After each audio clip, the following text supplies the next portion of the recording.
Welcome to MMA on the Rocks. My name is Bill Welker. You are listening to episode 11 of Picks and Pours.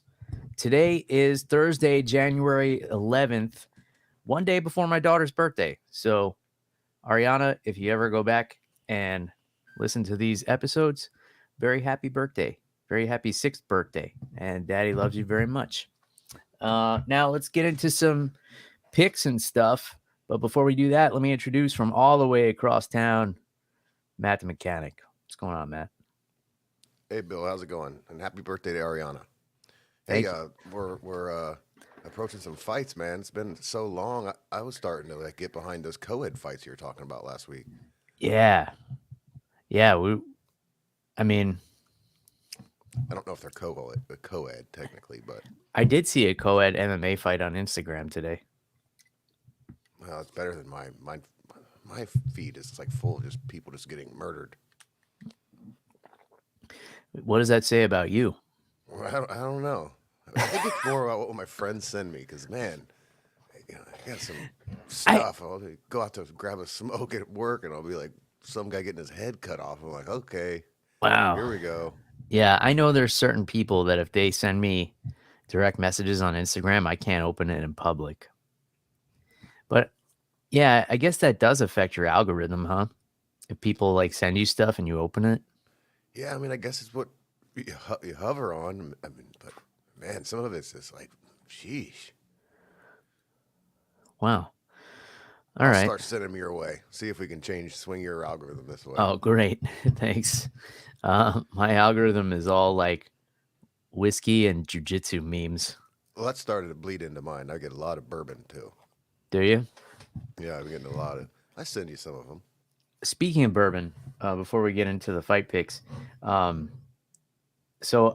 I'm not drinking this month. I'm taking a little bit of a break, not to participate in dry January or do anything trendy, just because I was hitting it pretty hard over the holidays, and I just needed I need a reset. So cut out all the sugar and carbs and alcohol for a little while.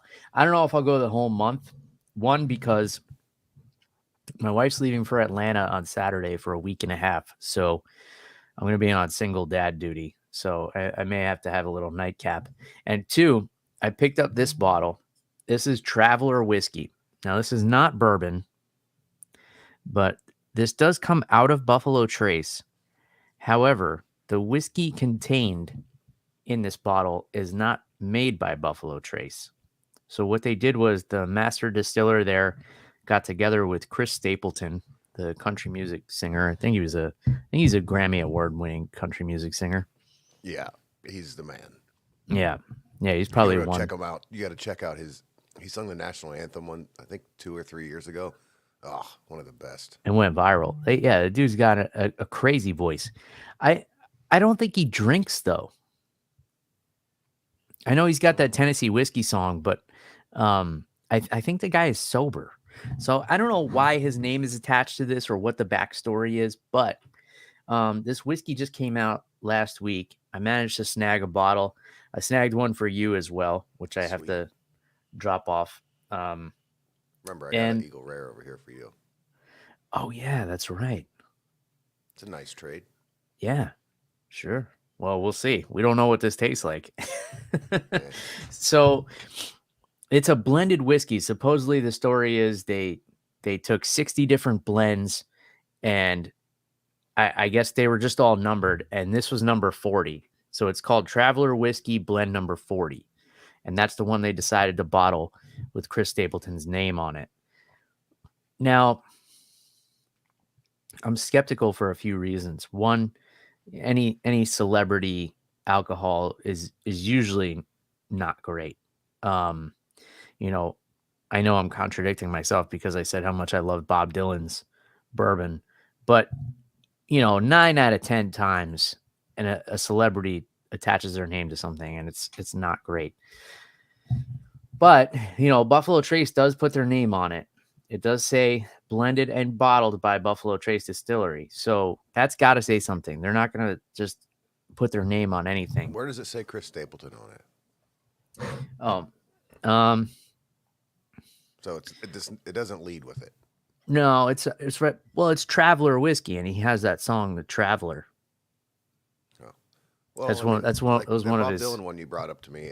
I mean, I've seen that brand around for years, and I knew they were good, and I didn't even know Bob Dylan was involved until you explained that to me. So maybe Hmm. that's a good judge. Like if they got stand ups of Conor McGregor holding proper 12 up in the store, then it's probably not that good. But if you got to dig a little bit to figure out there's a celebrity attached to it, then Yeah, it's probably a little better. yeah. It says on the back, Traveler brings together the collective artistry of Chris Stapleton and master distiller Harlan Wheatley.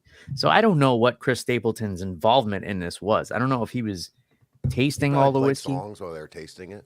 Yeah, he's Maybe. like, I'm just gonna serenade you guys here with some. Yeah, he like serenaded the barrels with You know his. what I like actually better than the Chris Stapleton music? He was in this band called the Johnson Brothers, and it's more of like a southern rock Yeah, that's more my group. style. Um, yeah, if you haven't heard them, you should check them out because and he was in this other band called the Steel Drivers, which is a bluegrass band.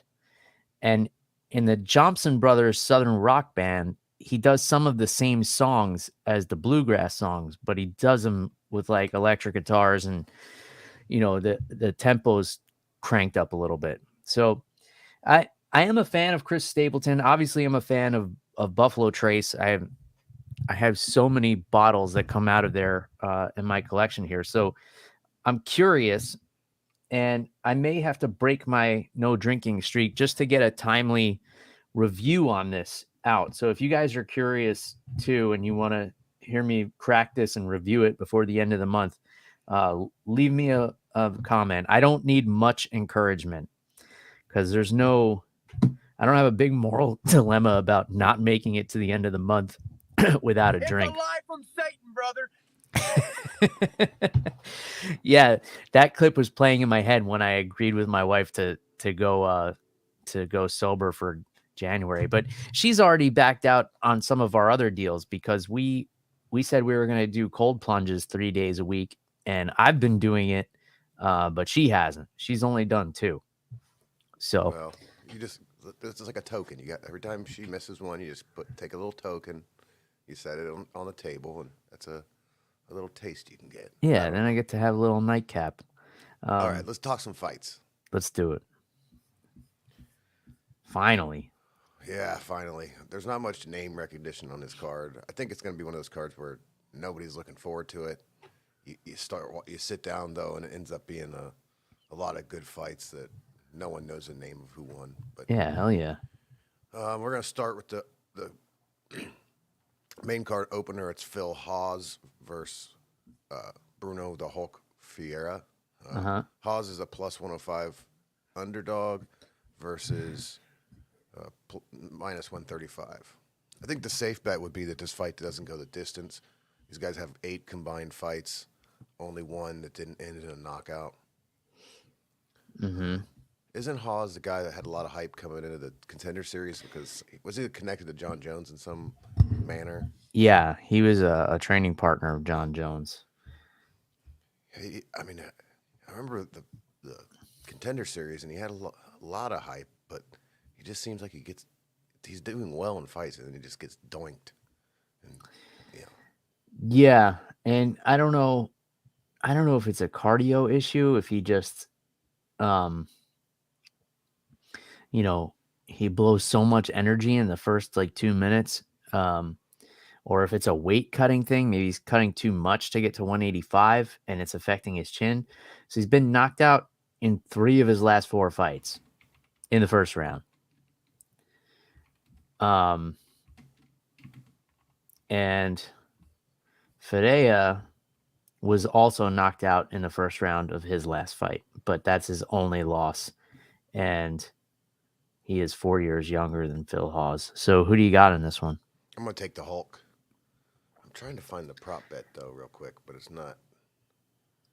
Yeah, I mean, it seems like it's gonna be a first round knockout, one way or Yeah, the that's what other. I'm trying to find. Um, yeah, I mean, I guess here you got to go with the younger guy. who has only been knocked out once, as opposed to the 35-year-old who's been knocked out in 3 of his last 4 fights. However, there's a reason Phil Hawes had a lot of hype coming into the UFC, because the dude is scary. I mean, he can end a fight at 185 pounds. If he connects with anybody in this division with a clean shot, it's not going to feel good. So, yeah, I don't disagree with your bet here, but, Phil Hawes can definitely play spoiler for sure. Yeah, I'm not finding it. Maybe I'll find it. Well, I keep going. Well, let's move along. The next one is Ricky Simone, minus 185 favorite over Mario Bautista, plus 145. Uh-huh. I keep thinking Ricky's with Uriah Faber, but he fought Uriah Faber. That must be why I got that stuck in my head. But Yeah. his last fight was a loss to Song Yadong. That broke a 6-fight win streak. This guy averages like 6 takedowns a fight. But I'm going to take the underdog here in Batista. And how do you see that going? What's making you pick Batista here? I did this pick a couple days ago, and I can't remember. So here's the thing with this. I would go the other way on this one, because Batista, really good on the ground. Most of his wins in the UFC are by submission. Good luck taking Ricky Simone down if that's where your strength is. Ricky Simone has great footwork. He's got in and out boxing. The thing with Ricky Simone is, for a little while, he started playing it too safe. And then to snap himself out of that, he started getting a little too reckless. But if we saw the Ricky Simone that we saw early in his UFC career, I don't see him having any problem in this fight. All right, I'll switch my pick. I'll make a note of that. You convinced me. That's all it took? That's all it took. All right. Next fight, we have Jim A10 Miller. Mm-hmm. Is he naming himself after the plane? I have no idea. A10 Warthog. Anyway, versus Gabriel Mogli Benitez. Jim's a minus 140 favorite versus the plus 110 underdog. Jim's been knocking a lot of people out recently. He's trying to get this fight out of the way so he can get on UFC 300. Gabriel's proven to be dangerous, but I was watching back on his fight with Billy, and I'm going to give it to have Jim take it basically the same way. Yeah, it's interesting. I heard an interview with Gabriel Benitez, and he's like, I don't really watch fights. I don't know who this guy is. I know he has a lot of fights, and I know he's good. Like, how are you in the UFC and you don't know who Jim Miller is? That's a little baffling to me. I mean, I haven't been around for most of his fights, and I have different requirements for the greatest fighter of all time, and he checks some boxes just by longevity. I mean, yeah. I mean, and consider the fact that he fought how much of his career with the Lyme disease before he got that straightened out.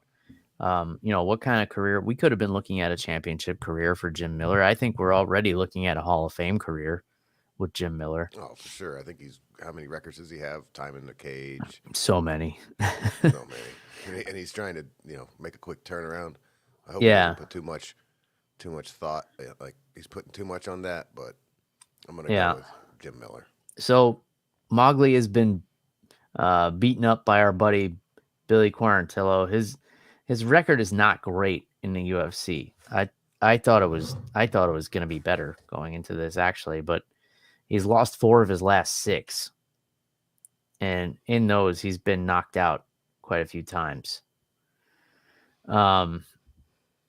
His last win was a TKO win, but it was against Charlie Ontiveros, who I'm not familiar with. So, yeah, I like the pick of Jim Miller here. Got to go with the 40-year-old veteran. He said he wants to fight on UFC 300, and he's not going to retire either, which is crazy. 40 years old, still doing it, Lyme disease and all.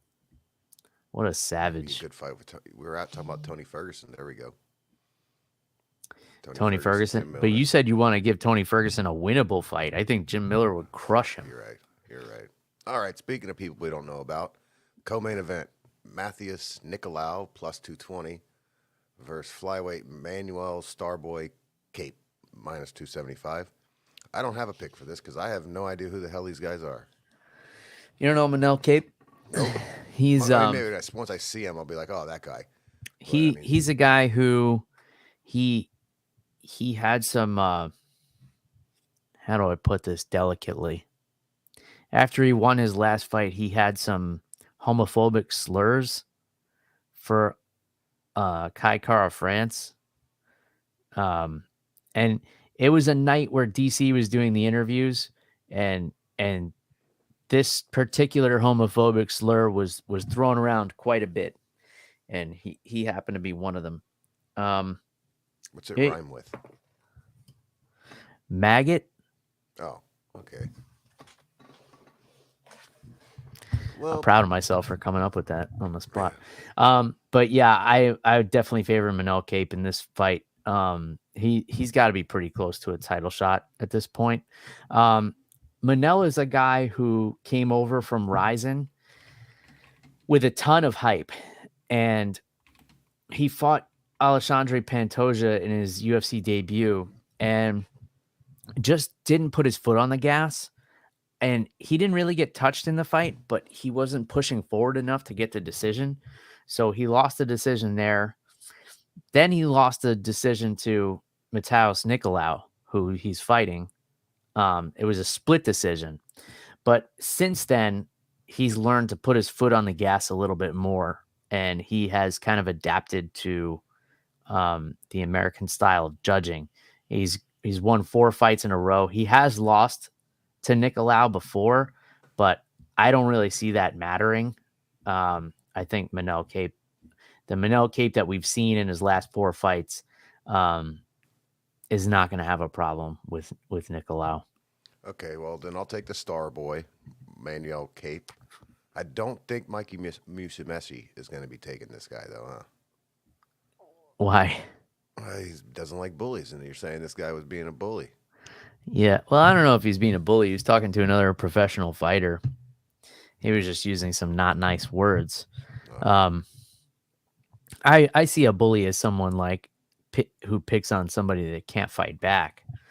And he was directing these words at Kai Kara France, and we know that guy can fight back. Kind of the opposite of like Mikey Musumeci's situation. It's a guy that doesn't fight bullying a guy that can fight. Yeah, which is weird. But isn't that guy bullying him? Isn't that guy a boxer? No, that's Nico. He's a YouTuber. Oh, okay. I mean, whatever. He's a guy. He maybe did one of those stupid boxing matches, but I know it's Andrew Tate's had his way with him. So now he's got to find somebody else to pick on. He fought Andrew Tate? No. He tried to have an online fight with him, and that doesn't go well with anybody that tries it with Andrew Tate. But anyway, main event time. Magomed Ankalaev minus 525. Yeah. Versus Johnny Walker plus 350. This is a rematch of last October. Mm-hmm. Johnny Walker was kind of having some success on the feet, and then he tried that weird rope-a-dope, got pinned against the cage and then knee in the head. The doctor stole that. Hey, who's the Zabit? Is that guy? That was the guy that became a doctor, right? Is it Zabit? Did he become a doctor? Yeah, I think he was having some autoimmune disorder, and he became a doctor. Anyway, if that guy's a doctor, the UFC needs to hire him. Yes, that'd be good. I mean, that guy's a perfect guy. I mean, even if they have a language barrier, you can look at him. He's good. He's not. Because everybody to say, ask what country he was in, and he said the desert. Yeah. Oh yeah. Zabit Magomed Sharapov. Yes. Yeah, this is an interesting one.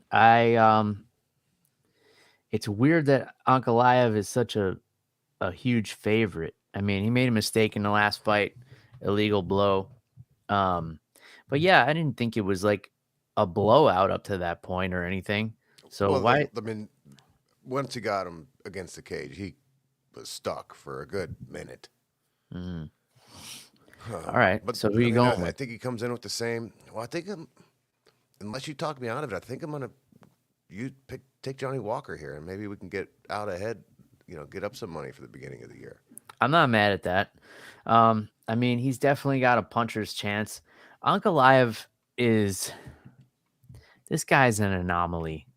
Like he's just kind of weird. I don't know if because there's always something weird going on with his fights.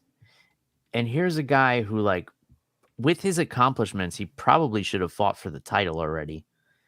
But he had that draw with Jan Blachowicz for the interim title, um, which was strange. I mean, he got beat up in that fight.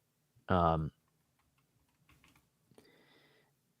and he was able to come back and win some rounds, and then that was a draw, and then the Johnny Walker thing.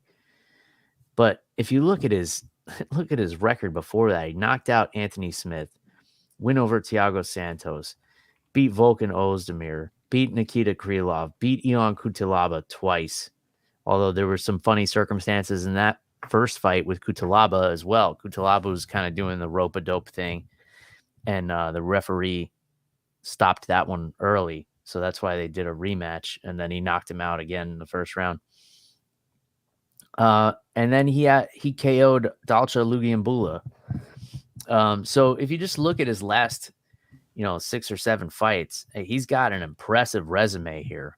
But he just doesn't do himself any favors. Like, one, obviously, he's not going to win over anybody with his personality.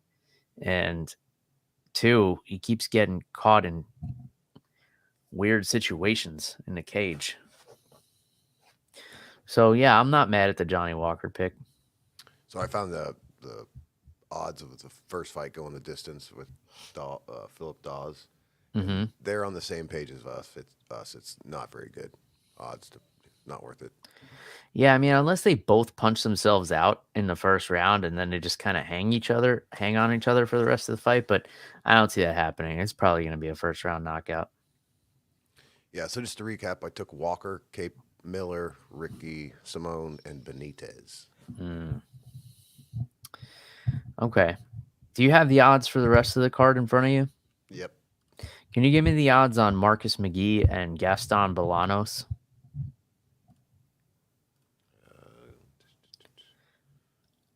It's on the prelims. Yes. That's not the right.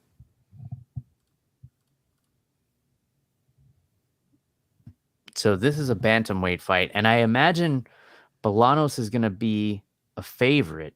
Just guessing here, but Wrong. really, Yeah. okay. Because I heard Big John and Josh Thompson talk about this fight, and they were saying how Bolanos was a big favorite, and I was kind of surprised by that because Marcus McGee is a beast. I mean, this guy, he's 5'8". I don't know how he makes 135. The guy is chiseled. I mean, he looks like he's cut out of stone. Yeah, I think the bet makers, odds makers, got they were sleeping a little bit. I noticed that early this week a lot of the odds looked weird. They didn't have them, so maybe that was just a mistake that they fixed. That Oh man, I should have been paying attention and dropped some money on Marcus McGee then. So what are the odds then between McGee and Bolanos?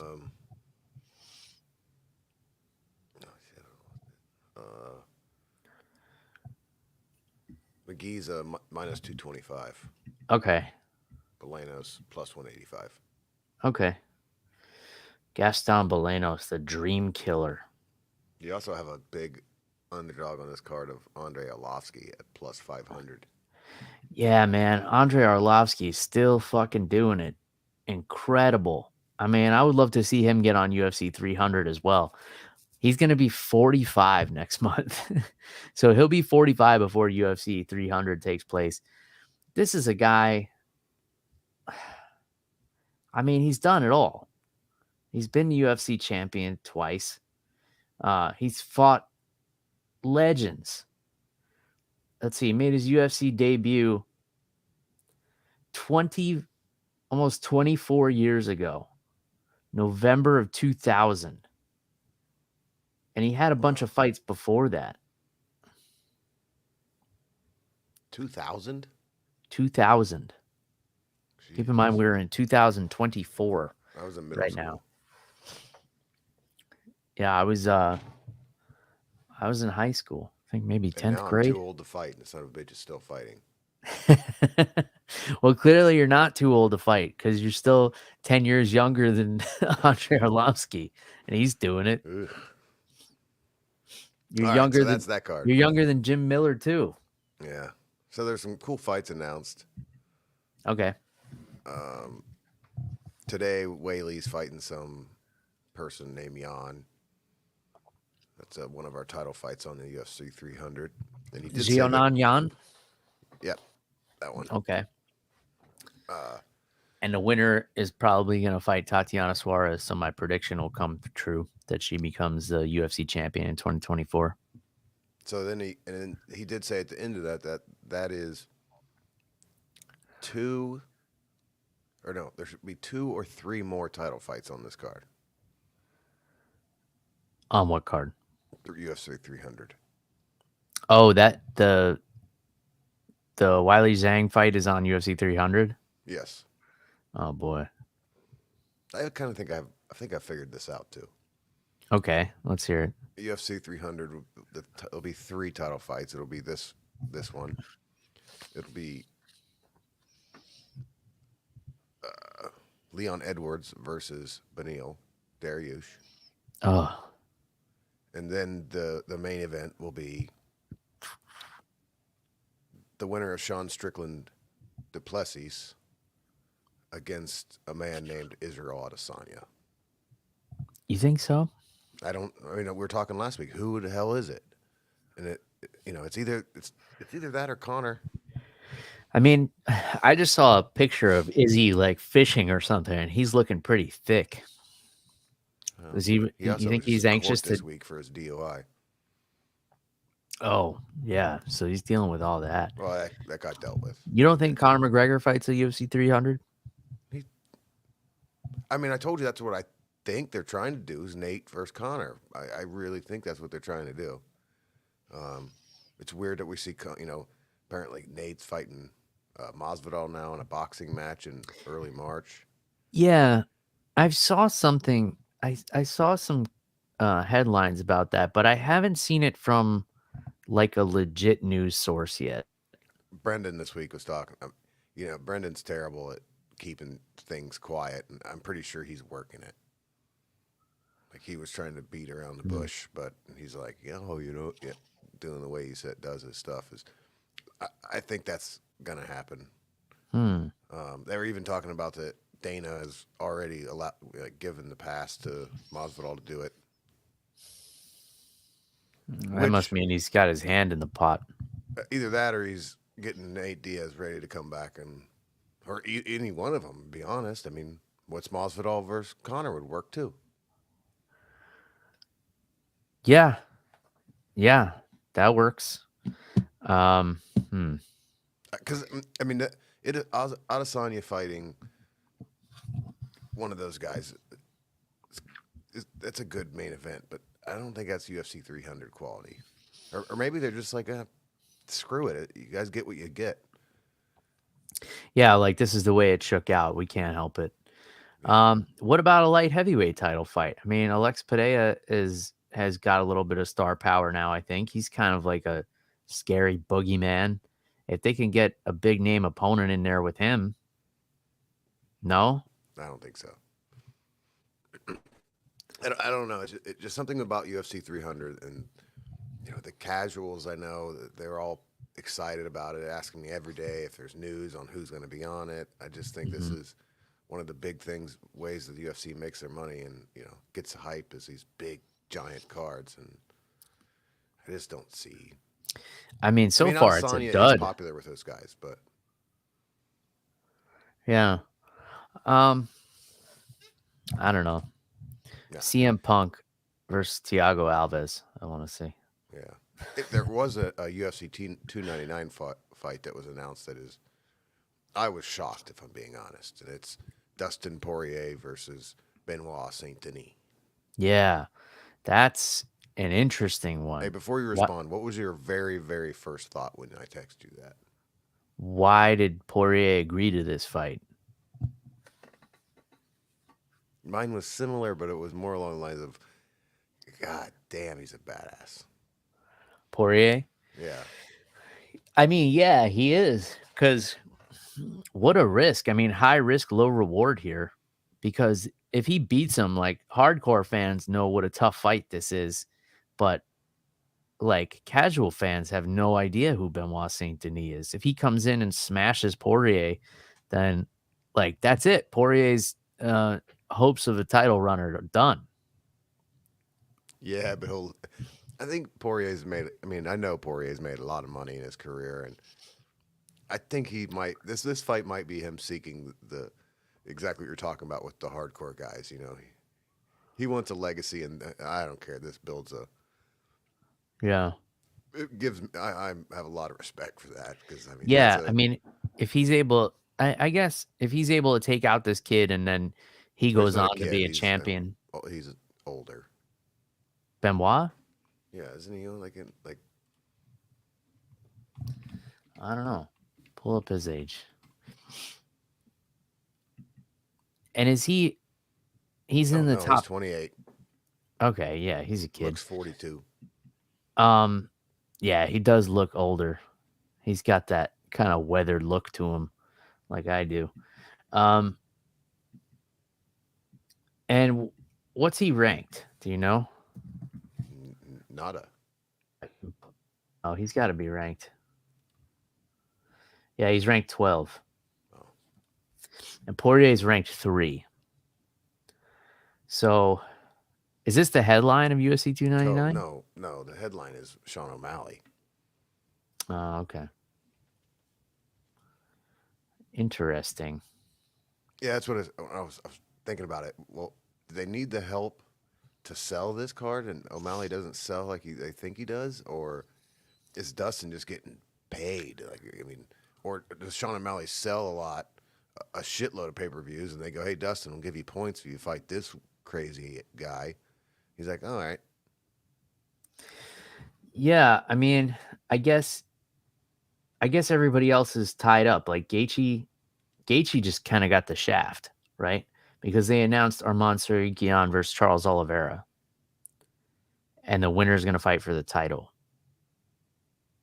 I didn't think it was that. I thought the winner of that fight was going to get the shot of who beats Gaethje and or who the winner of Gaethje and Islam. No, Gaethje and Islam aren't fighting. Hmm. That wasn't booked. I think I Islam saw is. Islam tweeted this week that Gaethje's next.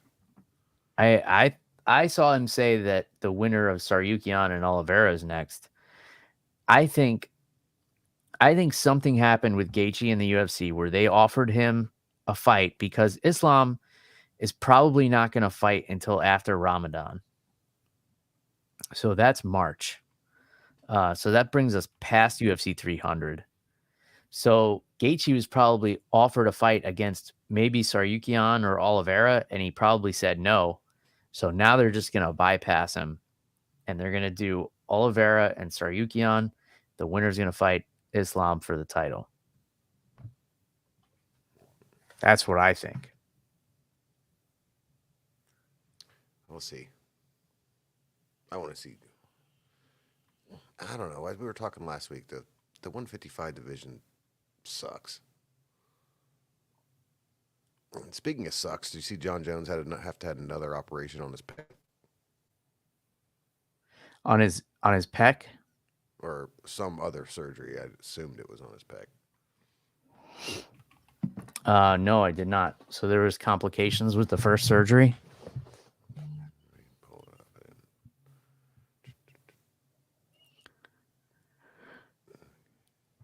Said that call him the heavyweight king. I mean, that's a horrible injury. That It says that he had to address bone spurs in his elbow. So that's oh, probably okay. just something he's taking Separate care issue. of while he's waiting. I mean, completely tearing your pec off is like, if you don't get that taken care of by the right kind of surgeon, that you're never going to be the same after that. Yeah, I remember someone at the gym tearing their pec on an arm bar, and it terrifies me every time somebody gets the side saddle. Mm-hmm. I'm like, oh, you can have it. Yeah, it happened to John Keller. But was that his bicep or pec? I think it was his pec, but it didn't completely tear. Okay, then that But- might be what I remember. And Eastlick tore his bicep. Yeah. Slowly. Yeah, with John, I think it wasn't even a full tear, and he was out for like 6 months. Ugh. Which, that sucks because he's an instructor. So like being out that long, I don't think he owned the gym at the time though, because he was still teaching at our gym once a week. So he didn't own his gym yet. But yeah, I mean, that's how he makes a living. You gotta be careful with who you train with, especially when you get older. Like I have no problem telling people no for roles. Like if I think somebody's too spazzy and they're going to be dangerous for me, I'll just say no at this point. I don't have any worries about like hurting my pride or anything. Yeah, I'm the same way. Something came up at talking to some friends this week, and if you're training with somebody and they have bad body odor, do you talk to them about it? It depends on my relationship with them. Like, it's consistent? But like a new person that's just learning, that's just getting into it. That's a tough one. For me, like if it's somebody I have a relationship with, then yeah, I'll say something. If it's a newer person, I might just avoid them. Okay. And then I tell them. you tell them? Oh yeah. Trim your nails. Oh, that I'll say to people. If they're new and they're not, it doesn't seem like it's how do I put this? I'm not trying to get somebody to quit and offend them and quit. But if they act like they're pretty, like they're interested and they're wanting to be a part of the team, just let them go. Hey man, stink. Stink, Yeah. Like shower before training. I ran into a thing this week where it was in gi. We worked into he ended up in a reverse triangle and it smelled terrible. And he's a white belt, so I just got out of there real quick. And he's like, man, I thought I was doing really good, and then all of a sudden I got close to submission, and you just got out immediately. I'm like, yeah, because it smells like shit. And he goes, really? And he wasn't offended. He's like, thanks. And, it's kind of like, I'm always the guy that tells people they got a booger hanging or a thing stuck in their teeth. And Yeah. most people won't say something. I say something, and they're like, really? Thanks. I've talked to 35 people since, I have 8, and no one said anything. Yeah. What if he told you that was the submission? He's like, I was going to get you in a reverse triangle and then shit in your mouth. Yeah. We've seen weirder shit on the mats, huh? Yeah. Or heard weirder shit, I guess. It's weird that I've been doing jiu-jitsu for so long because I'm like borderline germophobic. So it's still like strange to me that I get in there and do this kind of stuff and roll around with other sweaty people because I'm like so self-conscious about hygiene and everything. Like if I do a private lesson earlier in the day, even if I don't sweat much, I try and get home and shower before I go and train.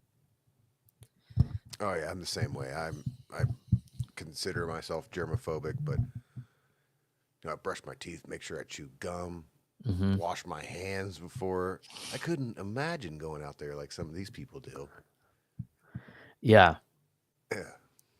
And then people probably don't know how to take care of their gis. Like my gi goes right in the wash as soon if I train in a gi, I wash it immediately, even if I have to wash it by itself. Yeah, I mean, we trained tonight. Our stuff's already washed. We're waiting for this to end to fire up the dryer. Oh, you don't hang dry your gis? Yeah, those are hanging, but with the okay. undergarments we dry those. Mm-hmm. You Your know, I rash picked up guards a new- too? Yeah, I wash those. I dry You those. dry them? Yeah. Oh, okay. I air dry my rash guards. You know, you sent me a picture of us training 4 years ago, which blew my mind. But I had a rash guard on underneath, and I actually wore that same rash guard tonight by chance. 4 years later, so that no judges needed stuff. Not a sponsor. If you're looking for a quality rash guard, that is a good option. They're my favorite rash guards. No judges I mean, needed.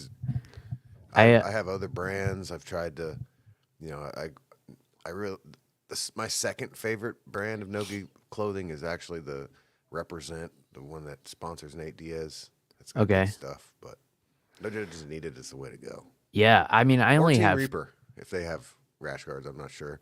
Yeah. Oh yeah, they do. And they have, but it's not really their thing.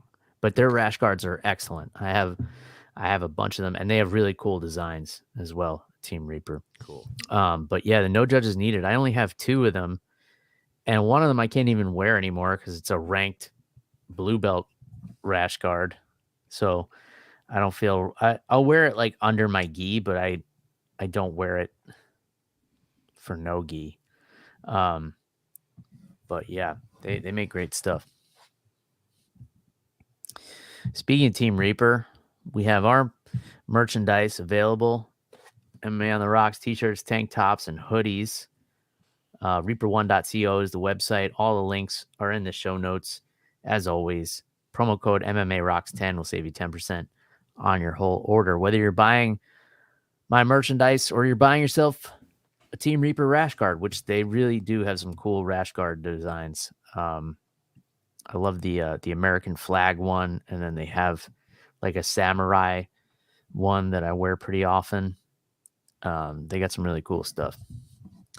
All right. Well, we didn't succeed keeping this to a 20-minute episode, so we've chopped 18 minutes off, so it'll work. That's a success. We got started late today because I was getting stalked on the streets of the mean streets of Safety Harbor, Florida. Yeah, it's a story for another day. Yeah. So, all right. Anything else you want to get off your chest? Nope.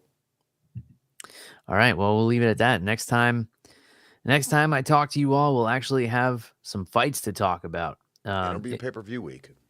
Yeah, pay-per-view week. We're going to do the picks. I'll try to get back to, I don't know if I'll be able to do a regular episode on Sunday. It'll have to be late Sunday night because my wife's out of town, so it'll have to be after I put the kiddo to bed. And what else? If you see any content of me drinking, you don't have to remind me that I'm supposed to be dry this month. It's all been pre-recorded, folks. That's the magic of the internet. I can make it appear as if I'm doing something when I'm not, unless you see me reviewing this. So if you want me to review the Traveler from Buffalo Trace, leave a comment or send me a DM or leave a comment on social media telling me you want to hear that. If I get one person to comment that they want me to do a review of this, then I'm breaking my no drinking streak for January, and that's that. All right. That's all we got. So until next time, cheers, everybody. Goodbye.